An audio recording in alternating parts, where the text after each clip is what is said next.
What do AI drafted patent applications get wrong? Turns out, quite a bit. AI can write fast, but patent applications need more than confident-sounding words arranged in legalish order. In this episode of Inventive Fireside, Devin will answer the question in 60 seconds or less. Then, he'll spend another 5 minutes breaking down where AI usually misses the mark, and why those mistakes can matter later. Real Devin, take it away. Okay, let's get into it. I'm going to throw the 60-second shot clock up on the board. So we have, or give you the 60-second answer, and then we'll get going right away. So 1 second as I do the 60 seconds. 1 second, that's a joke. Okay, and there we go. So two things that are the top things that AI drafted patents typically get wrong. One is or backwards as it may sound, they are too verbose. In other words, a good, well-drafted patent application, if you're talking a non-provisional, so a full patent application, it's 20 to 30 pages of well-written description. Almost always, every time our office sees any AI drafted ones where the client comes in and says, hey, AI helped me draft this, or I drafted this using AI, or whatever the context they do, it is 70, 80, 90 pages. Sometimes we see it 150 pages. First of all, to focus in and well describe an invention shouldn't take that long. The second thing is AI drafted patents love to use technical jargon. They like to make it as complicated and as hard to understand as possible. Makes both of them for terrible patents, makes it so that they aren't well drafted and they otherwise are lower quality. Okay, so there's the 1 minute answer. We're going to dive into it now with opening it up to 5 minutes. So I'm going to throw the 5 minute shot clock up there, and we'll do the unpack it a bit more. So one of the things that a lot of times is people don't realize, even sometimes attorneys or patent attorneys that aren't as good, but really inventors and those that don't do it day in and day out, is saying things in a more complex way doesn't make it for a better patent. So if you try and use very technical jargon, you try and make it very verbose, you try and make it, I'll say in quotes, smart sounding, then it doesn't make it for a better patent. It makes it for a more maybe difficult to understand patent, more technical sounding maybe. All it does really is it tends to confuse it. So now it is not easy to understand. So when an examiner that doesn't have you there to walk you through and explain everything that there is going on, tries to read it, they are going to get lost in the technical jargon. They're not going to understand it, just like anybody else really doesn't understand it.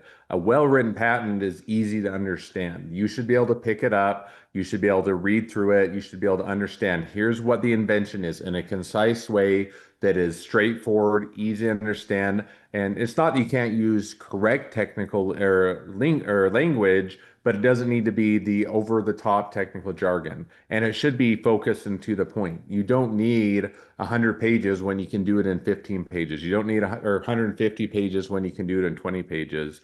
And AI drafted applications are terrible at trying to write it very long. Part of it is user or issues with the user prompting it to continue to say, how can I improve this? What else can we add? How else can we describe this?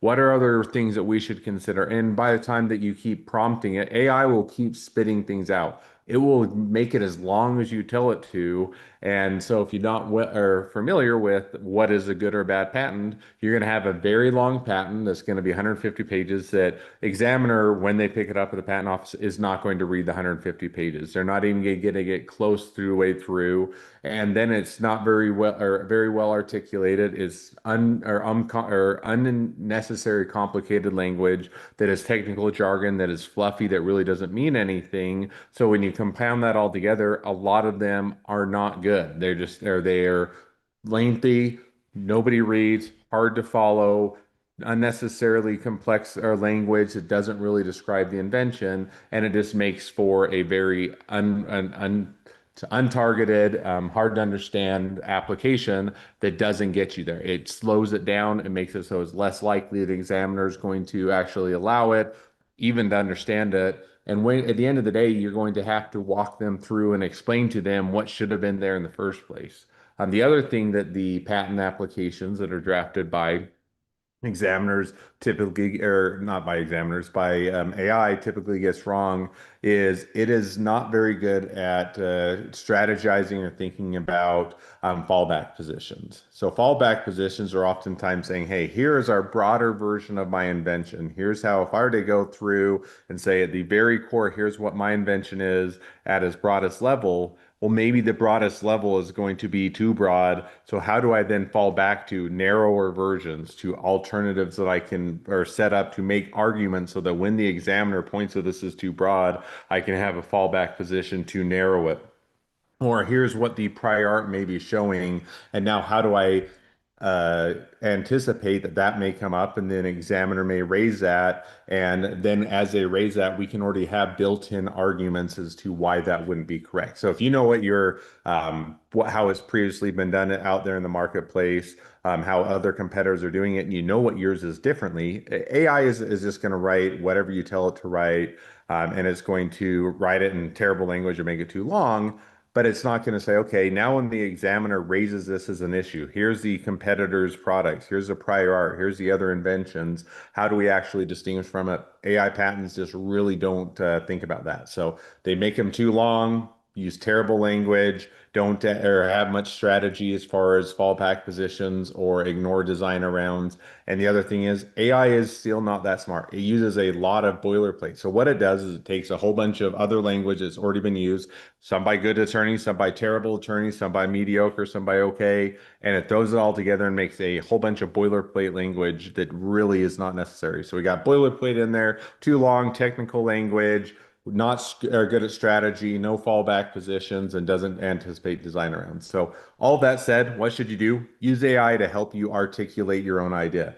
Do it in a way that you understand, that you can explain it, that when you are talking with someone, if you were to, I always use the old grandma or old drunk grandma. Not that my grandma is drunk, but if an old drunk grandma can understand when they read through what your write-up is, what your invention is, you've explained it to a level that somebody else can understand it. Doesn't need to be cute, doesn't need to be technical, doesn't need to be blowing the socks off. If the old drunk grandma can read through and understand your write-up, you've got it at a level. If AI helps you to articulate that, to better explain that to that level, by all means, use it. Use it as a way to better describe it, but don't rely on it for all those other things because it's going to have a terrible outcome. So there's your a little bit over 5 minutes to unpack it a bit further. If you have any other questions on patents, feel free to reach out to us. Otherwise, if you want to catch the upcoming patent dashes and inventive firesides, register for our upcoming ones or click subscribe. Until then, best of luck with your business.